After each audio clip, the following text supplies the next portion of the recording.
च्या माध्यमातून आपल्याला महाराष्ट्राचं विकसित महाराष्ट्र, विकसित मराठवाडा आणि विकसित नांदेड सुद्धा आपल्याला त्यांच्या माध्यमातून करून घ्यायचं आहे.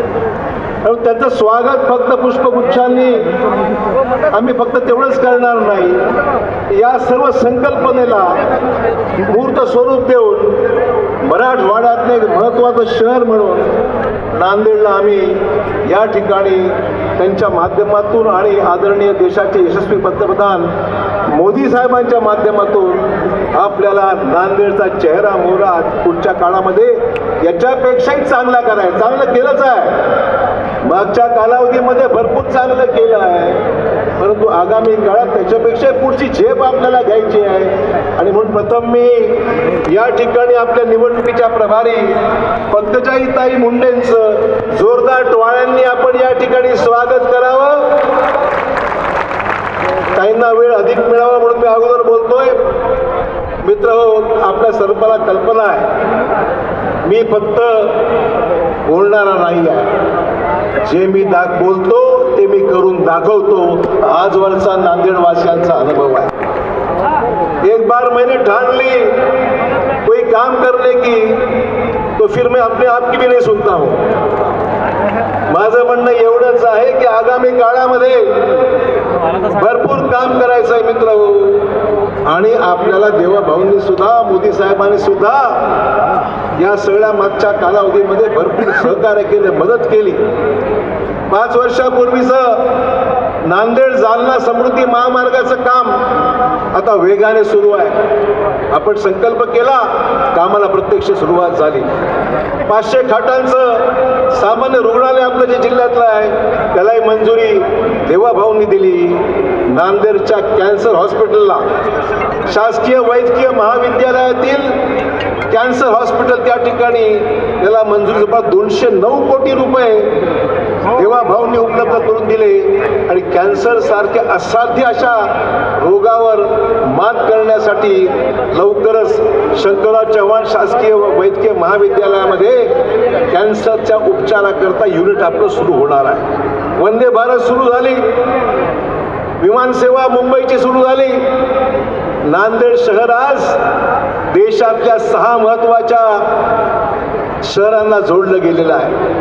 मुंबईला आहे, नुकतीच आम्ही कमिटमेंट दिलं होतं की आम्ही मुंबईची सुरू करू. दिल्ली सुरू आहे, अहमदाबाद सुरू आहे, बँगलोर सुरू आहे, हैदराबाद सुरू आहे, पुणे सुरू आहे. लवकरच अन्य शहरांना सुद्धा एक नांदेडचं विकासाचं हे प्रतीक आहे. पायाभूत सुविधा निर्माण झाल्या, रेल्वे सुविधा निर्माण झाली, विमानसेवा निर्माण झाली, नागरी सुविधा अधिकाधिक मजबूत करण्याचा प्रयत्न आहे. आणि या सगळ्या गोष्टीसाठी मित्रहो, आपण पाहाल कवठ्याच्या परिसरामध्ये न्यायालयाच्या 2 टोलेजंग इमारती 300 कोटी रुपये खर्च करून आज त्या ठिकाणी टोलेजंग इमारती उभा टाकलेल्या आहेत. ही प्रगती आपल्याला दिसते आहे. तुम्हाला काही भाषण करून आम्ही सांगतो यातला भाग नाही आहे. तुम्ही ही प्रगती पाहताय की काय काय नांदेडला सुरू आहे. नांदेडला आपण राजमाता जिजाऊ सृष्टी आपण उभारलेली आहे. हनुमानगड परिसरामध्ये संत महात्मा बसवेश्वरांचा पुतळा, हरित क्रांतीचे प्रणेते माजी मुख्य वसंतराव नाईकजींचा पुतळा आपण कबूल केला होता आणि ते पण आपण करतोय. आणि अहिल्याबाई होळकरांचा सुद्धा पुतळ्याचं भूमिपूजन नुकतंच झालेलं अमितभाई शांत आपल्या मुख्यमंत्र्यांच्या हस्ते. मला सांगायचं एवढंच आहे मित्र, आपण संधी तुम्ही मला दिली, राज्याचा मी खासदार झालो, आमदार झालो, मंत्री झालो, मुख्यमंत्री झालो, त्या सर्व संधीचा फायदा नांदेडला झुकतं माप द्यायचं काम आम्ही नेहमी केलेलं आहे. त्यांनी वेगळं सांगायचं गरज नाहीये मला. आणि त्यामुळे मला फक्त एवढंच सांगायचं आहे, सत्तेमध्ये असताना असो किंवा सत्तेमध्ये नसताना असो, विकसित महाराष्ट्र, विकसित नांदेड, मोदी साहेबांनी अभिवचन दिले या देशाला की 2047 पर्यंत विकसित देश, विकसित भारत. देवाभाऊंनी सांगितलं आहे विकसित महाराष्ट्र, आणि विकसित महाराष्ट्राबरोबर आता ते सांगणार आहे विकसित नांदेडची कहाणी. आणि म्हणून मित्र, मला तुम्हाला एवढं सांगायचं आहे, आपला जाहीरनामा प्रसिद्ध झालेला आहे. बघा आपण जाहीरनामा, मागची जाहीरनामा पहा. मागच्याही जाहीरनामा मी अन्य पक्षात असताना सुद्धा त्याची पूर्तता केली आणि आजचा जाहीरनामा सुद्धा पुढील 5 वर्षाचा रोडमॅप आपला जो आहे त्याची सांगता आपण त्याची पूर्तता करण्याकरता आपलं सरकार देवाभाऊंचं सरकार हे यासाठी आपल्याला निश्चित फायदेशीर राहणार आहे, यावर शंका घ्यायचं कारण नाही. विरोधकांचा अजेंडा काय आहे? फक्त शिव्या. मला आश्चर्य वाटतंय, अरे तुम्ही निवडणुकीला उभा, ठीक आहे, आम्ही तक्रार नाही, आमची तक्रार नाही, तुम्ही आमच्या विरोधात टाकला, आमची तक्रार नाही आहे, पण काय नांदेडला काय देणार? अशोक चव्हाण शिवाय हाच तुमचा अजेंडा आहे का? नांदेडवासियांना कोणी कोणाला शिव्या देण्यामध्ये स्वारस्य नाही आहे. नांदेडवासियांना कमिटमेंट पाहिजे की पुढील 5 वर्षामध्ये आमचे सगळे प्रश्न मार्गी लावण्याच्या दृष्टिकोनातून आपल्याला या सगळ्या गोष्टी करण्याकरता आपल्याला लक्ष द्यावं लागणार आहे. मला एवढं तुम्हाला सांगायचं आहे, या सगळ्या गोष्टीची पूर्तता करण्याकरता मित्रहो आपल्याला ताकद द्यावी लागणार आहे. आपल्याला फक्त आश्वासनं नाही, आमच्या आश्वासनाची पूर्तता करण्याकरता तुमची ताकद, तुमची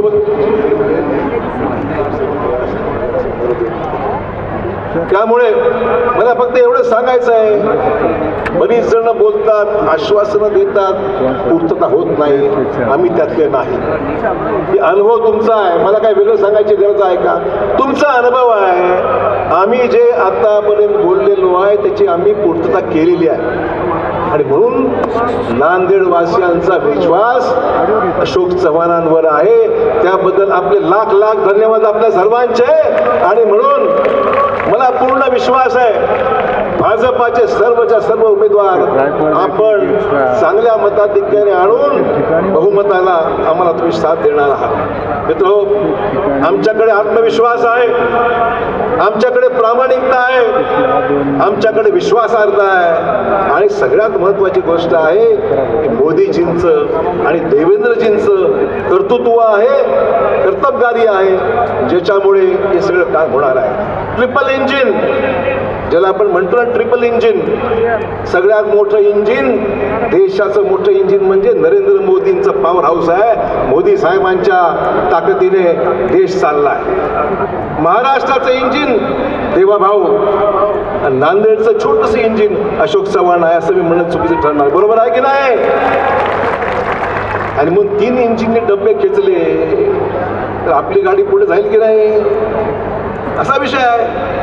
आणि म्हणून आपल्याला उगाच कोण काहीतरी बोलतंय, काहीतरी सांगतंय, हे आपल्याला नुसतं फसवण्याचं काम आहे. तुम्ही विचारा तुमचा विकासाचा एजेंडा काय, तुम्ही काय करणार आहात याच्यावर तुम्ही लक्ष दिलं पाहिजे. मित्र हो, कोणाच्या भूत थांबा, लोकांना शिवाय शाप देणं हा काही एजेंडा होऊ शकत नाही.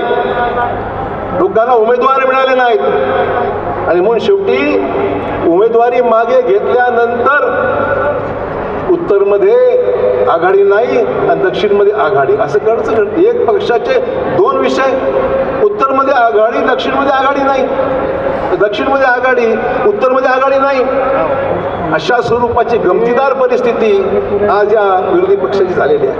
आणि त्यामुळे मला एवढं सांगायचं आहे, हे सगळं कशा करता? उमेदवार मिळत नाहीत, माणसं मिळत नाहीत आणि तुम्ही आम्हाला तत्वज्ञान सांगता. आता नांदेडच्या जनतेने ठरवायचं आहे की आता हे कसं काय आपल्याला चालवायचं पुढचं काम. मला एवढंच तुम्हाला सांगायचं आहे की नांदेड हे फक्त माझं घर नाही, नांदेड जिल्हा माझ्यासाठी फक्त मतदारसंघच नाही, नांदेड ही माझी आस्था आहे, माझी अस्मिता आहे आणि माझा अभिमान आहे. मित्र, मला मुद्दाम या ठिकाणी सांगायचा आहे. मित्र, आपण एखाद्या लाटेत सुरू झालेलं आमचं राजकारण नाही आहे. हे राजकारण म्हणजे समाजकारण आहे. शंकरराव चव्हाण साहेबांनी 1952 मध्ये या शहराचे पहिले नगराध्यक्ष शंकरराव चव्हाण साहेब होते. तेव्हापासून म्हणजे 73 वर्ष झाली या गोष्टीला. शंकरराव चव्हाण साहेब पहिले नगराध्यक्ष होते नांदेडचे. 73 वर्ष झाले या लोकसेवेला आणि विकासाचं परंपरा आम्ही आजही ती कायम ठेवलेली आहे. आजही आमचं सर्व कुटुंब नांदेडच्या सेवेमध्ये कार्यरत आहे हे सांगायला मला अभिमान आहे. मित्र, मला मुद्दाम सांगितलं पाहिजे. नांदेडवासियांनी नेहमी मला साथ दिली. प्रेम दिलं, सहकार्य दिलं, त्या ऋणातून कधी आमची उतराई आम्ही करू शकत नाही. एवढं प्रचंड प्रेम तुम्ही लोकांनी विश्वास व्यक्त, आज नाही 73 वर्ष शंकरराव चव्हाण साहेबांची कारकीर्द नगराध्यक्ष म्हणून सुरू झाली, तर 73 वर्ष पूर्ण होत असताना नांदेड वासियांचा विश्वास आणि संपादन केला, प्रेम संपादन केलं. त्याचा परिपाक आपण पाहतो की अशोक चव्हाण आज देवाभाऊंच्या बरोबर आम्ही खांद्याला खांद्यावर काम करत आहोत. मोदीजींचा आशीर्वाद आम्हाला मिळालेला आहे आणि या माध्यमातून, या सत्तेच्या माध्यमातून नांदेडचं भवितव्य आणि भविष्य घडवण्याकरता मित्र मला एवढंच या निमित्ताने सांगायचं आहे की आम्ही तुमच्या ऋणातून कधी उतराई होता येणार नाही, एवढं प्रचंड प्रेम आपण सर्वांनी केलेलं आहे. मला मित्र एवढं सांगायचं आहे, राजकारणामध्ये चढ उतार येत राहतात, चांगले वाईट दिवस येतात, पण आम्ही नांदेडचा विचार कधी सोडला नाही, नांदेडला कधी सोडलं नाही.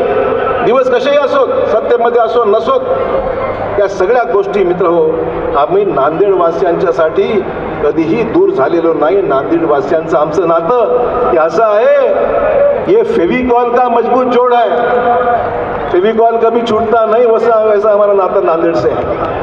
त्यामुळे हे फेविकॉल का जोड आहे, ज्याच्या माध्यमातून नांदेडला आम्ही नांदेडचे नांदेडवासी आमच्या अशा प्रकारचं प्रेमाचं नातं हे या ठिकाणी मुद्दाम आपल्याला नमूद केलं पाहिजे.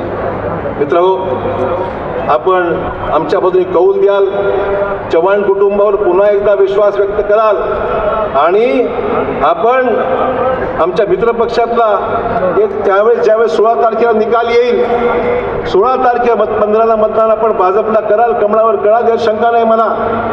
पण 16 तारखेला ज्यावेळेस निकाल येईल त्यावेळेस विरोधी पक्षातले नेते आमचे एक दुसऱ्याला विचारतील, भाई ये दीवार क्यों नहीं टूटती.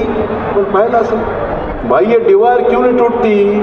मैं बताऊंगा, ये दीवार हमारी इतनी मजबूत है कि नांदेड़ के विकास में जो अड़ेगा, बीच में आएगा, उसको उखाड़ने की ताकत इस हमारे सीमेंट में है, भाजपा के सीमेंट में है. आणि म्हणून मला एवढंच सांगायचं आहे की हमारा आपसे प्रेम अटूट है. विकास खेचून आणणं सोपं नाही, विकास खेचून आणणं सोपं नाही, पण गेल्या 30-40 वर्षाच्या अथक प्रयत्नातून नांदेडच्या विकासाला कधी खीळ पडली नाही, नांदेडचा विकास कधी मागे पडला नाही.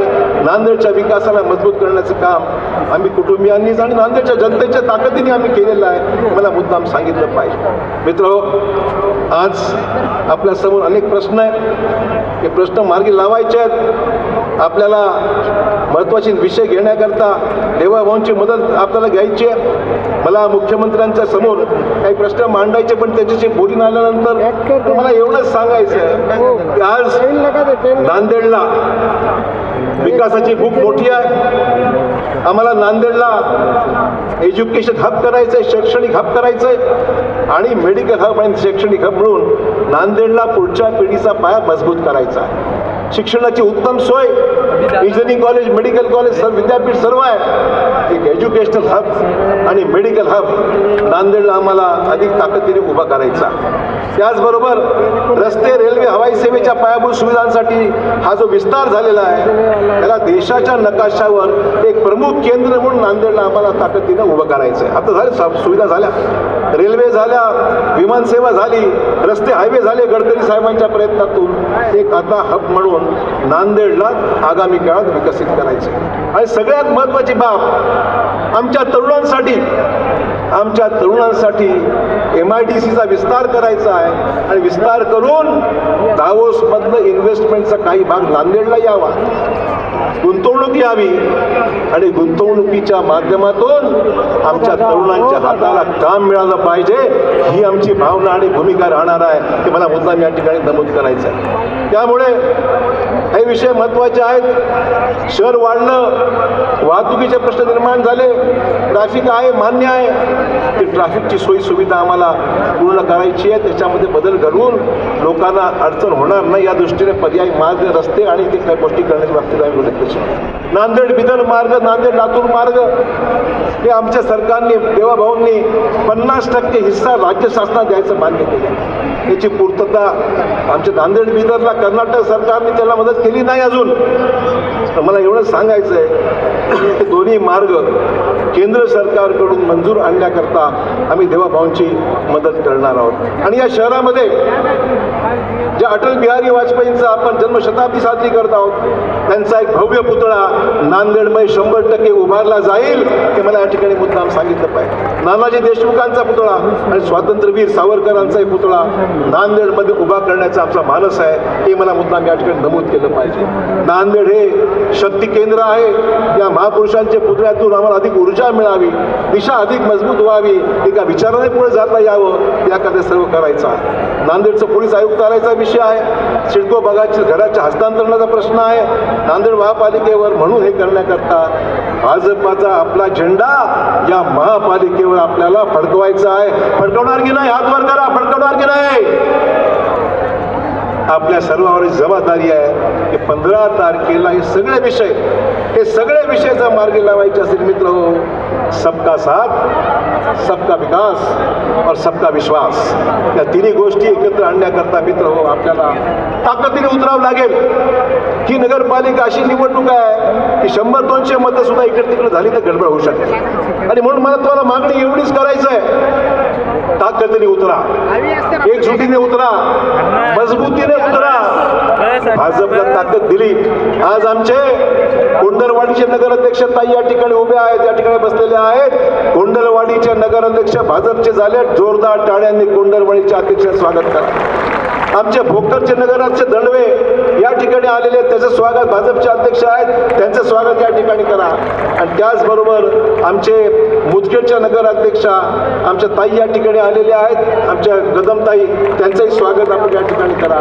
आमचे तिन्ही नगर अध्यक्ष भाजपच्या कमळावर निवडून आलेले 3 नगराध्यक्ष या ठिकाणी आलेले आहेत. त्यामुळे भाजपचा सर्व धर्म पंथ समाजाचा विश्वास भाजपवर आहे आणि विकासासाठी निश्चित नांदेड महापालिकेला भाजपला ताकद दिली तर मला खात्री आहे की आगामी काळातील स्वप्नांची पूर्तता करण्याकरता मित्र हो हे सगळे विषय आपल्याला निश्चित करायचे आहेत.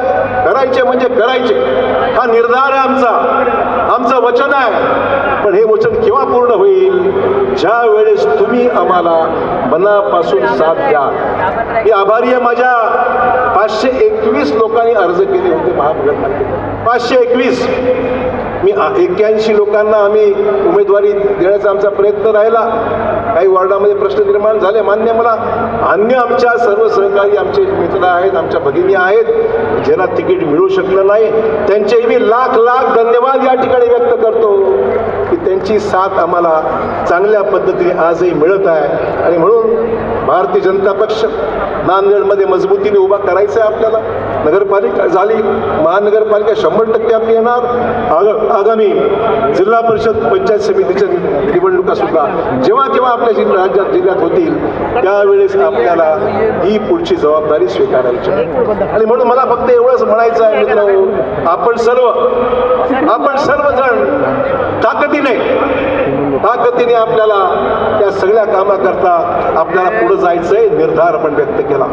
मित्र, हा आपला जाहीरनामा आहे. हा जाहीरनामा लोकांसमोर मी सादर केलेला आहे. नांदेडचे पुढच्या 5 वर्षाची स्वप्न आहेत त्या स्वप्नांची पूर्तता आपल्याला 100% करायची. पण मग हे करायसाठी काय पाहिजे? बहुमत पाहिजे आणि बहुमत द्याल तुमच्या हातामध्ये आहे. मला काय करायचंय? फक्त बटनच दाबायचं. अजून काय करायचंय? मी जे बोललेला एक शब्द आपण आठवा, यात एकही शब्द जर खोटा असेल ना, मी राजकारण सोडून देईन. आतापर्यंत केलंय आणि पुढे करण्याकरता आमचा जो शब्द तुम्हाला आम्ही दिलेला आहे त्याची पूर्तता करण्याचं काम या ठिकाणी 100% केल्याशिवाय आम्ही राहणार नाही, हे मला या ठिकाणी मुद्दाम नमूद करायचं आहे. मित्र, आज हा प्रचंड जनसमुदाय, नांदेडवासी प्रचंड मोठ्या संख्येने या ठिकाणी आलेले आहेत. तरोड्यापासून ते सिडको हडकोपर्यंतचा हा सगळा जनसमुदाय या ठिकाणी आलेला आहे. प्रत्येक प्रभागामध्ये चुरशीच्या लढती जरी असल्या तर मला खात्री आहे आपण मंडळी एकदा मैदानात उतरल्यानंतर आगे पीछे देखने वाले नहीं. हमारी निशानी जो है कमल और कमल, त्याच्याशिवाय दुसरं आपण काही होऊ देणार नाही ही मनापासून मला खात्री आहे. आणि म्हणून दुसरा विचार करून अनेक लोक येतील, उमेदवार नाहीत, कोणी पाठिंबा दिला, कोणी काय केलं, उमेदवार भेटले नाहीत, युती कसली युती, दक्षिणमध्ये युती होते, उत्तरमध्ये युती होत नाही, आणि मग माणसाची पळवापळी केली जाते. मित्र काय चाललंय काय? आणि मग अशा नेतृत्व ज्यांच्याकडे माणसं नाहीत, एकमेकाची ओळखतान होत आहे, नेतृत्व देऊ शकत नाही, विजन नाही, करायची ताकद नाही, आपल्या स्वप्नाची पूर्तता नाही, पण नियोजन नाही, काय होणार नांदेड? त्यांच्या भरोशावर नांदेड चालणार आहे? त्यांच्या तुमचं भवितव्य तुम्ही अशा लोकांच्या हाती देणार आहात का जे नियोजन शून्य आहे, करायची तयार, कधी काही काम केलेलं नाही, फक्त आता भाषणं फक्त ऐका, शिव्या शिव्या आणि शिव्या, याच्यापेक्षा दुसरा अजेंडा यांच्याकडे नाही. म्हणून मला एवढं सांगायचं मित्र, ही निवडणूक सहज घेऊ नका. सहज अशी आली, निवडणुका आली आणि गेल्या असा विषय नाही आहे. आगामी काळामध्ये तुम्हाला 5 वर्ष हातात राहिली पाहिजे. तुम्ही म्हणता साहेब या ठिकाणी हा रस्ता झाला नाही, हे नाली झाले नाही, अमुक झालं नाही, तमुक झालं नाही. मला एवढं सांगायचं मित्र हो, देवा भाऊंनी निर्णय घेतला की मोठ्या शहरानंतर जे आमचे पुढची शहरं जे आहेत, ज्याला पोटेन्शियल आहे, उदाहरणार्थ संभाजीनगर नंतर नांदेड आहे, लातूर आहे, बीड आहे, जालना आहे, ही जी आमची आता मोठी शहर होऊ लागलेली आहेत, अशाही शहरांच्या पायाभूत सुविधेला पैसा केंद्र राज्य शासन म्हणून देणारा, तुम्हाला मागायची गरज पडणार नाही. आपले सर्व रस्ते, नाल्या, पाणी, अमुक तमुक जे आहेत ते तर रुटीनमध्ये होऊन जाईल. मोठा विचार करा, मोठा विचार करा, आणि तो विचार जर आपण व्यवस्थित जर आपण जर केला तर मला खात्री आहे या ठिकाणी आपल्याला काही मागायची गरज पडणार नाही. या ठिकाणी आता देवाभाऊंचं मी प्रचंड टाळ्यामध्ये आपण स्वागत करावं. या ठिकाणी देवेंद्र फडणवीस जे आज नांदेडमध्ये आलेले आहेत, त्यांच्या मुखातून आपल्याला त्या सर्व गोष्टी